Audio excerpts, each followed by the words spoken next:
Season 2, Terjerat Cinta Duda. Bab 56. Hampir saja berkecukupan. POV Mas L, mohon maaf apabila upload kita tidak sesuai harapan followers Mas L.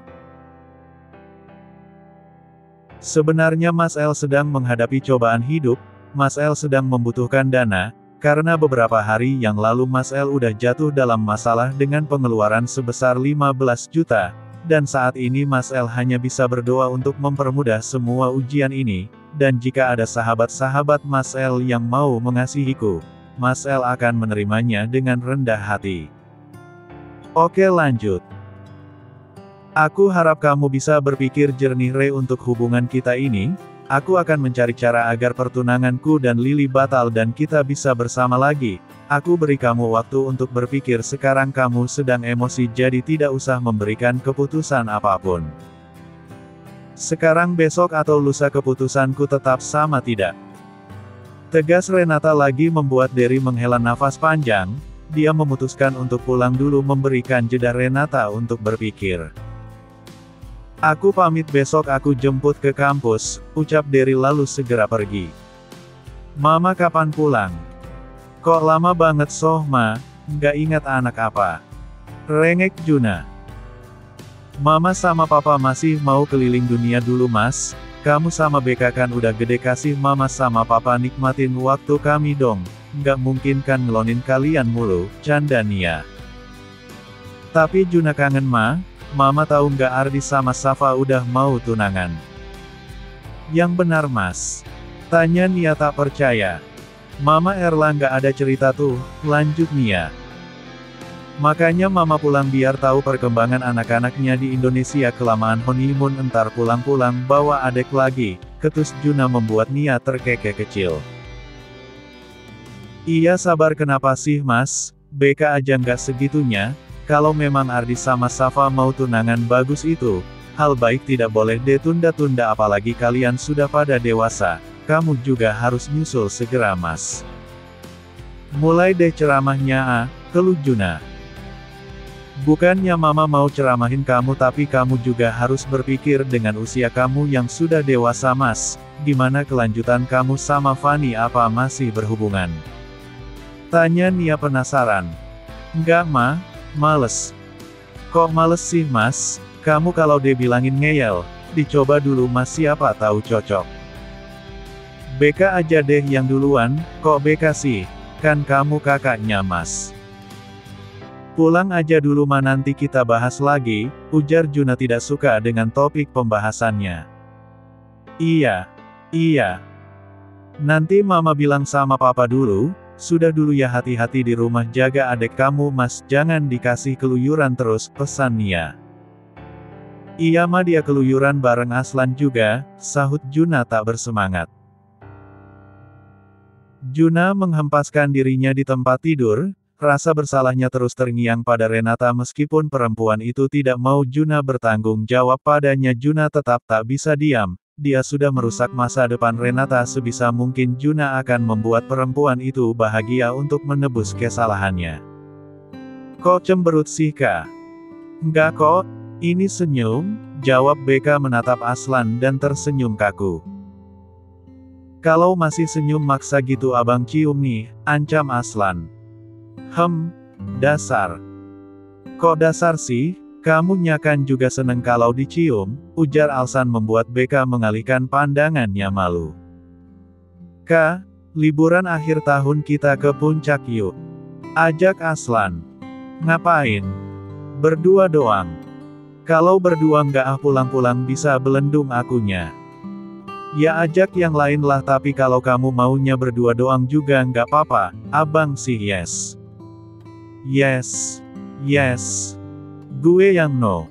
Enakan situ, ketus Beka dan dijawab kekehan dari Aslan.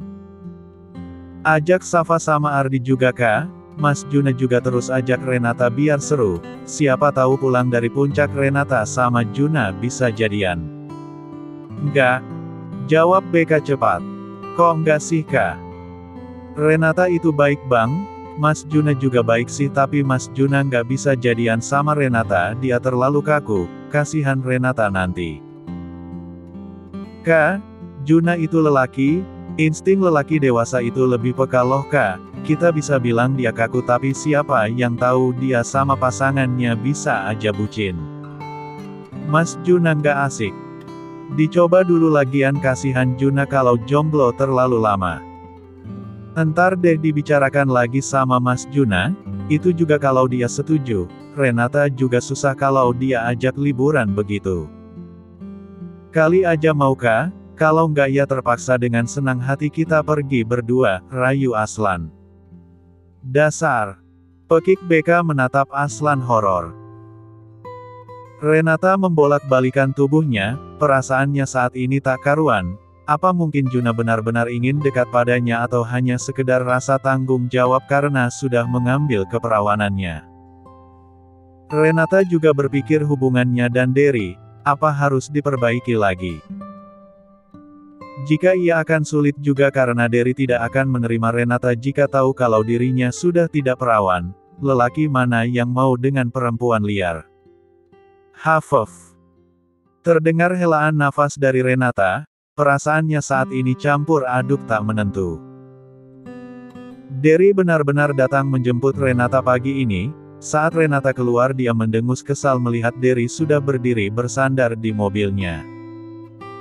Ayo masuk, ajak Derry dengan wajah manis membuka pintu mobilnya untuk Renata. Renata melihat jam di pergelangan tangannya, dia berharap Juna cepat datang agar dia terhindar dari lelaki ini. Rasanya malas sekali berdebat pagi-pagi membuat moodnya buruk. Kita harus bicara dengan kepala dingin jadi aku antar ke kampus ya, ujuk Derry. Tin. Terdengar bunyi klakson dari mobil sport Juna membuat Renata tersenyum manis. Juna segera keluar dari mobilnya dan menghampiri Renata. Sudah siap? Tanya Juna dan diangguki Renata. Juna tipe lelaki yang cuek, dia tidak peduli dengan kehadiran Derry, yang jelas dia sudah punya janji dengan Renata pagi ini.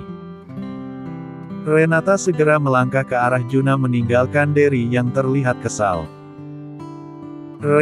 Panggil Derry tapi Renata tak menoleh sedikit pun, dia terus melangkah ke mobil Juna. Maaf saya duluan, pamit Juna lalu dengan perlahan sigap membukakan pintu mobilnya untuk Renata. Silahkan masuk. Makasih mas. Derry hanya bisa mengepalkan tangannya melihat pemandangan yang membuat hatinya semakin panas ini. Kamu janjian sama dia? Tanya Juna sedikit ketus saat mereka sudah di mobil. Enggak. Dia datang sendiri mas, aku sudah tolak kemarin tadi dia tetap ngeyel, jawab Renata cepat, dia takut Juna salah paham padanya. Kenapa nggak nelpon kalau dia jemput kamu juga? Tanya Juna. Aku nggak tahu nomor mas, jawab Renata jujur. Juna mengadahkan tangannya membuat Renata bingung. Kenapa? Mana ponsel kamu? Tanya Juna balik. Renata mengambilnya dari dalam tas dan memberikan pada Juna lalu dengan sigap lelaki tampan ini mengisi nomornya dan menghubungi ke ponselnya sendiri agar bisa menyimpan nomor Renata juga. Kalau ada dia lagi hubungi mas segera, ujar Juna dan diangguki Renata patuh. Juna sudah seperti kekasih yang tengah posesif terhadap pasangannya. Mendadak suasana menjadi hening, Renata melihat ke arah jalan karena terlalu malu berada dalam satu mobil dengan Juna. Apalagi penampilan lelaki ini sangat tampan, sepertinya Renata mulai jatuh hati pada kakak sahabatnya ini. Juna meminggirkan mobilnya tepat di depan gerbang kampus Renata. Dengan cepat Renata ingin membuka sabuk pengamannya tapi ditahan oleh Juna membuatnya panik. Juna mendekat hingga kecupan mereka nyaris bersatu. Hembusan nafas Juna terasa di wajah Renata membuat perempuan cantik ini refleks memejamkan matanya. Sudah, ujar Juna. Renata membuka matanya terkejut melihat Juna yang sudah ke posisi semula. Seatbeltnya sudah dilepas tadi mas, takut kamu kesulitan membukanya, ucap Juna membuat Renata benar-benar malu. Astaga! Apa yang aku pikirkan, umpat Renata dalam hati. Juna segera turun berjalan ke arah pintu Renata dan membukanya. Terima kasih Mas, ujar Renata mencoba bersikap tenang. Belajar yang baik, jangan bolos meskipun diajak BK, ingat Juna dan diangguki Renata sambil terkekeh kecil. Jam makan siang. Nanti hubungi Mas kalau Mas nggak sibuk, Mas jemput kamu ya. Iya, jawab Renata lagi. Juna melambaikan tangannya lalu masuk kembali ke mobil, begitu juga Renata terlihat malu-malu melambaikan tangannya melihat kepergian Juna. Huff. Bisa gila kalau lama-lama begini, gumamnya pelan. Seminggu berlalu, hari ini perdana magang yang akan dilakukan Renata di kantor Juna. Pagi ini Renata berangkat bersama BK karena tidak mau terlambat, padahal Juna sudah menghubunginya ingin menjemput tapi Renata menolak, dia takut hari pertama kerja sudah bersama CEO-nya nanti dipikir Renata main curang. Untuk pekerjaan dan posisi kalian nanti Bu Maya yang menjelaskannya, saya harap selama magang kalian bersikap disiplin dan saling dukung satu sama lain. Saya tidak akan pandang bulu jika kalian tidak mengikuti tata tertib yang ada di perusahaan. Waktu kalian cukup lama di sini 3 bulan, tegas Juna sambil melirik ke arah BK yang terkesan cuek saat sang CEO memberikan pengarahan.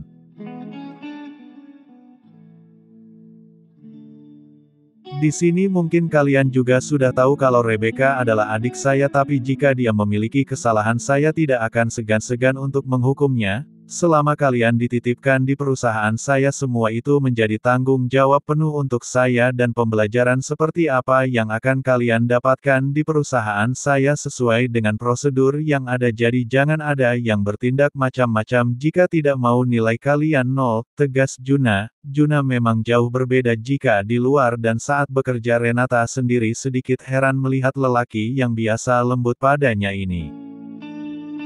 Sepertinya cukup itu pengarahan dari saya, lebih lanjut kalian bisa bertanya pada Ibu Maya, beliau kepala HRD di sini, jelas Juna lagi lalu segera pergi.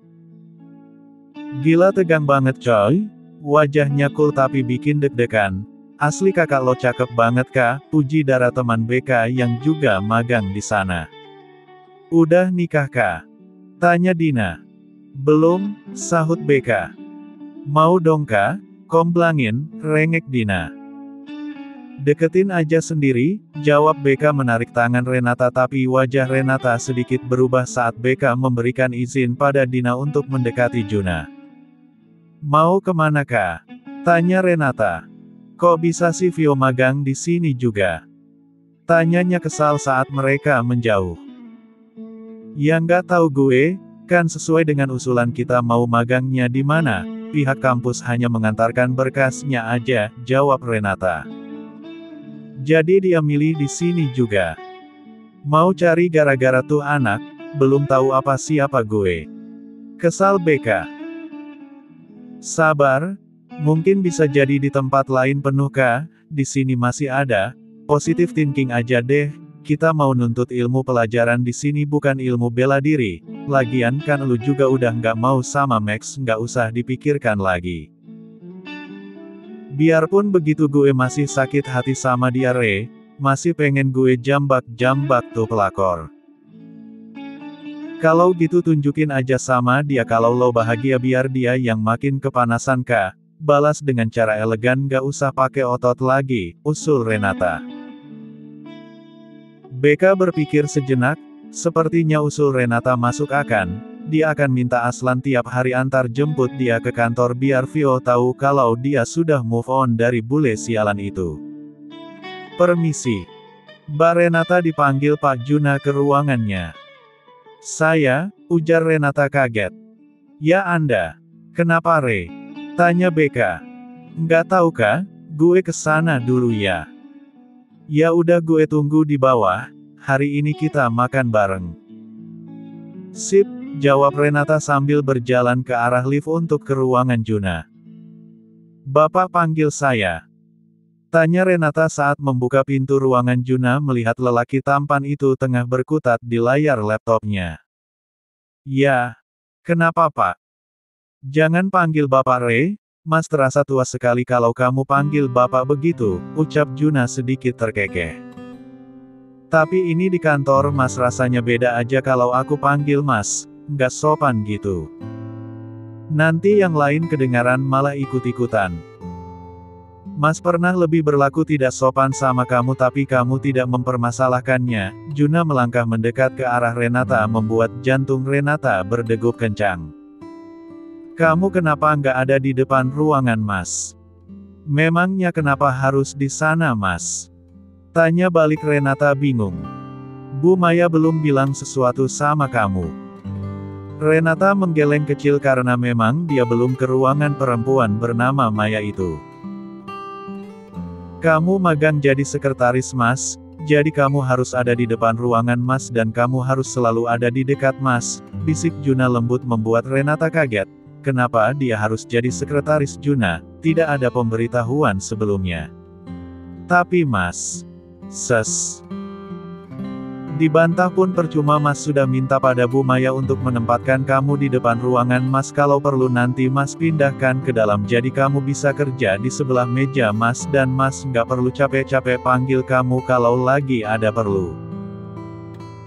Mana bisa begitu Mas? Apa kata yang lain nanti apalagi aku nggak ngerti aku tugas sekretaris, tolak Renata. Ya bisalah kan Mas bosnya, siapa yang berani protes? Soal pekerjaan nanti sekretaris Mas yang ajarkan kamu, kalau nggak Mas langsung yang ajarkan. Aku nggak mau, tolak Renata, mana mungkin dia bisa bekerja bersebelahan dengan Juna bisa salting parah dia ditatap terus oleh bos tampan ini. Terus maunya di mana, dalam apa luar? Bisik Juna lembut, Renata menggeleng kecil ucapan Juna justru membuatnya traveling ke malam panas mereka.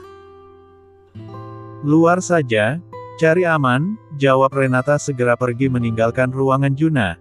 Dia terlalu malu menghadapi bosnya ini sedangkan Juna tersenyum simpul melihat Renata yang pergi malu-malu.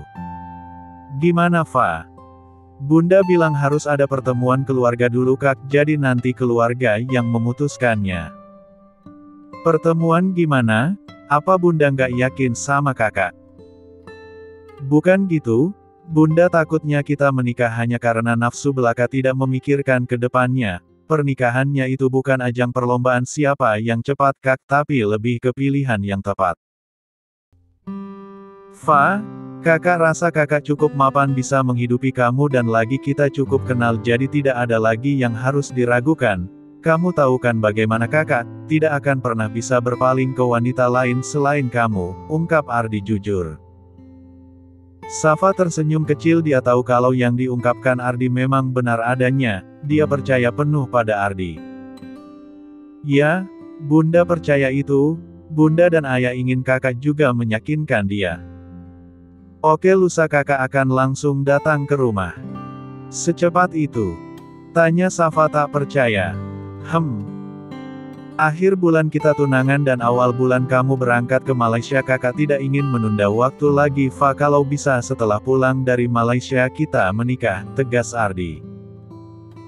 Ardi ingin menunjukkan keseriusannya dia tidak mau main-main dalam urusan asmara meskipun selama ini hanya Safa perempuan yang hadir dalam hidupnya. Mama.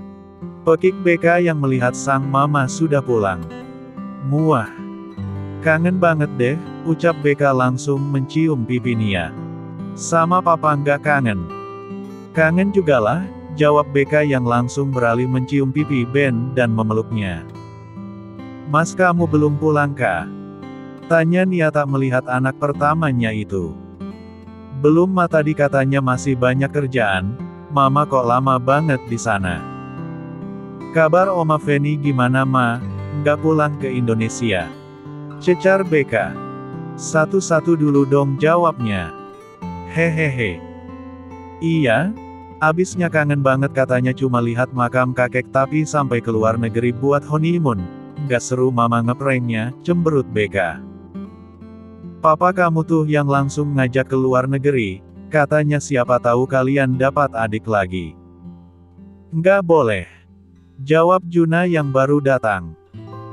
Giliran adik lagi cepat dia datangnya, ucap Nia tersenyum menyambut pelukan sang anak manjanya ini. Kenapa telat mas? Banyak banget kerjaan ya? Tanya Ben. Lumayan pak. Lusa ada acara pernikahan anak rekan bisnis papa di hotel cantik, kamu kesana ya mas, wakilkan papa. Kenapa Juna sih pak? Kan papa ada di Indonesia. Papa aja deh, tolak Juna yang memang tidak suka dengan acara terlalu ramai. Papa harus menghadiri rapat keluarga untuk Ardi dan Safa mas. Mereka beneran mau nikah ya ma? Tanya Beka penasaran. Sepertinya iya, semalam Mama Erla juga hubungi Mama bilang kalau Ardi mau tunangan dulu sama Safa, makanya Mama pulang ke Indonesia. Seru dong ada pesta. Ujar Beka bahagia. Ya serulah kumpul keluarga lagi, tapi sayang masmu masih jomblo, sindir Nia membuat Juna mengalihkan pandangannya malas. Besok jangan lupa datang mas, nanti papa kirim lokasinya ya. Tapi aku nggak janji ya pak. Harus mas, tekan Ben dan mau tak mau dianggupi Juna patuh.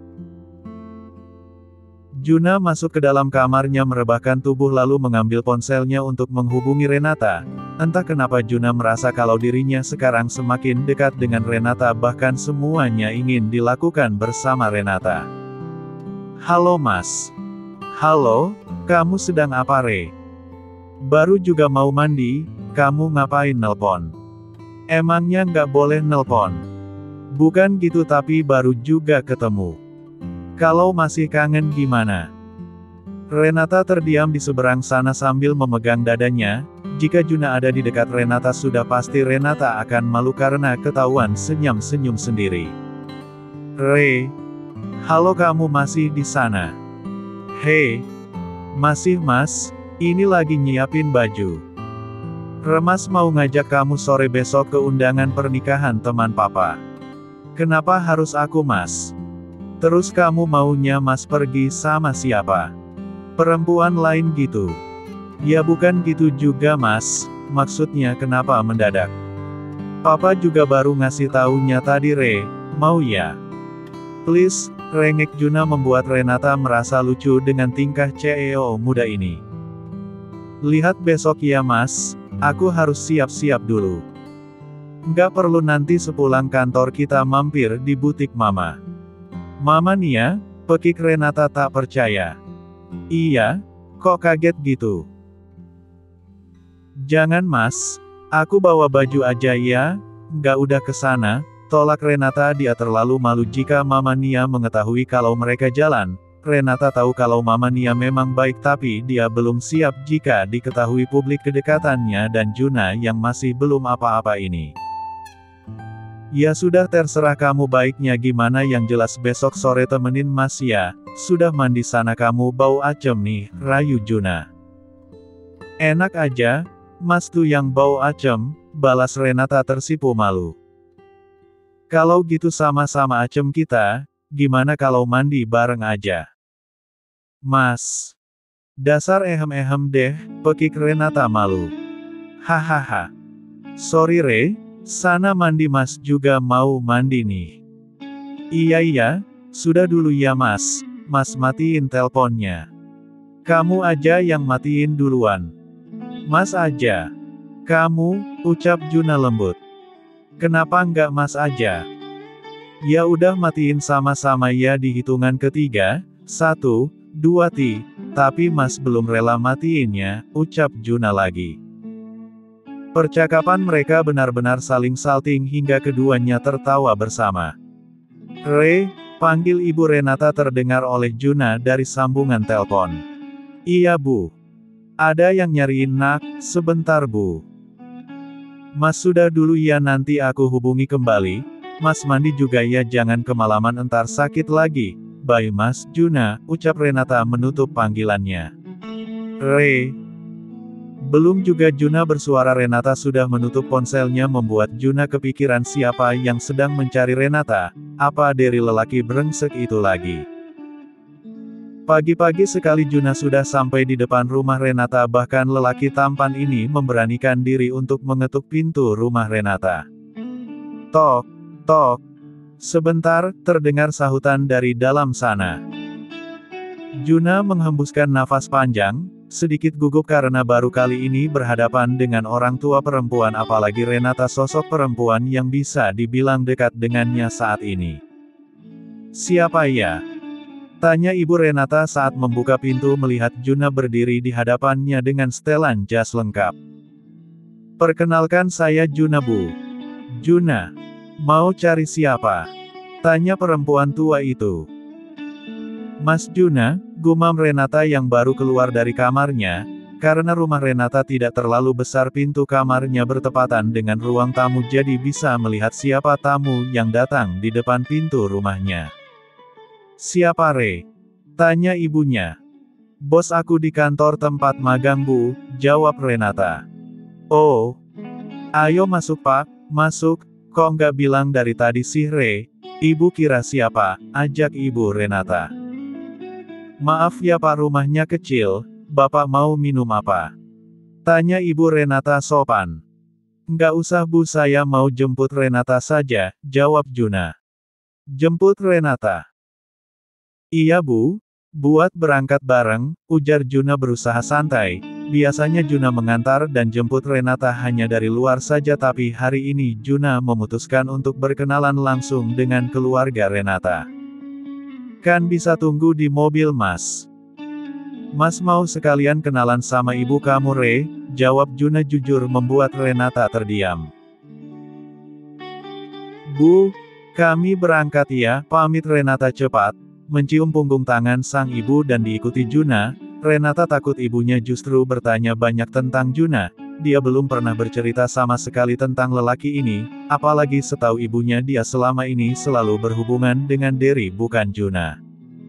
"Tapi Re, ayo Mas, nanti malah macet," alasan Renata.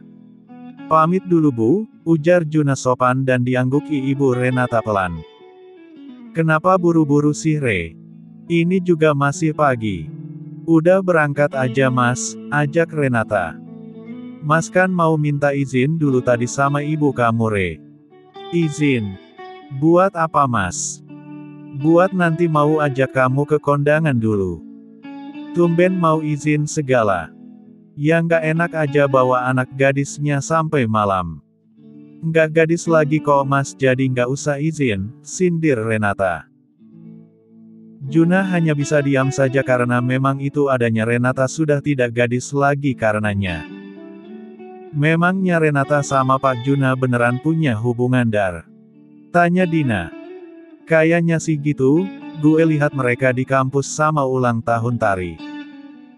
"Apa karena Renata sahabat BK ya?" "Bisa jadi Din, tapi Vio juga sahabat BK, justru malah ngerebut Max dari BK," ujar Dara dan diangguki Dina pelan.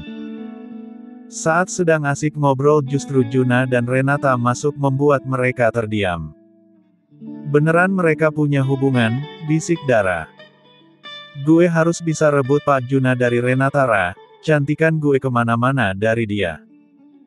"Tapi dia ada channel orang dalam Din, ada BK. Entar BK gue bujukin deh, lo harus ada di pihak gue ya, jangan malah sok-sok baik sama Renata." "Iya, tenang aja, gue sahabat lo, kapan perlu kita kasih pelajaran sana Renata biar dia tahu kalau dia nggak pantas untuk Pak Juna," dukung Dara dan diangguki Dina setuju. Bersambung.